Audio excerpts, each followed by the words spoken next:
Hi guys, railway నుంచి ఇంకొక కొత్త నోటిఫికేషన్ అయితే రిలీజ్ చేశారు. గ్రూప్ డి నోటిఫికేషన్ అయితే. ఇదైతే అప్లికేషన్ ప్రాసెస్ వచ్చి 31 జనవరి నుంచి స్టార్ట్ అవుతుంది. అలాగే లాస్ట్ డేట్ వచ్చి 2 మార్చ్. దీనికి డాక్యుమెంట్స్ ఏమేమి కావాలంటే caste certificate, Aadhaar card, 10th class marks మేము, బ్యాంక్ అకౌంట్ అండ్ సిగ్నేచర్. దీనికైతే ఫోటో ఏం అవసరం లేదు, ఎందుకంటే లైవ్ ఫోటో క్యాప్చర్ చేసుకుంటుంది. నెక్స్ట్ అప్లికేషన్ ఫీ ఎంతో చూద్దాము. జనరల్, ఓబీసీ, ఈడబ్ల్యూఎస్ వాళ్ళకైతే 500, ఎస్సీ, ఎస్టీ అండ్ బీసీ వాళ్ళకైతే 250 అమౌంట్. దీనిలో ఎవరైతే CBT-1 ఎగ్జామ్ రాస్తారో వారికి 400 రూపీస్ రీఫండ్ అవుతుంది, జనరల్ కేటగిరీ అండ్ ఓబీసీ వాళ్ళకి. అలాగే ఎస్సీ, ఎస్టీ ఫీమేల్ వాళ్ళకి 250 అయితే రీఫండ్ అవుతుంది, మీరు ఏ బ్యాంక్ అకౌంట్ ఇచ్చింటారో దానికి.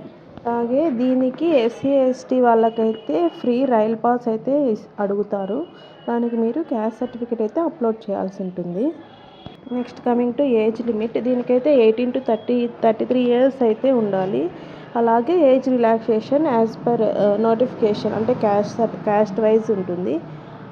Selection process first CBT exam ఉంటుంది, తర్వాత efficiency test, physical efficiency test తర్వాత డాక్యుమెంట్ వెరిఫికేషన్ అండ్ మెడికల్ ఉంటుంది.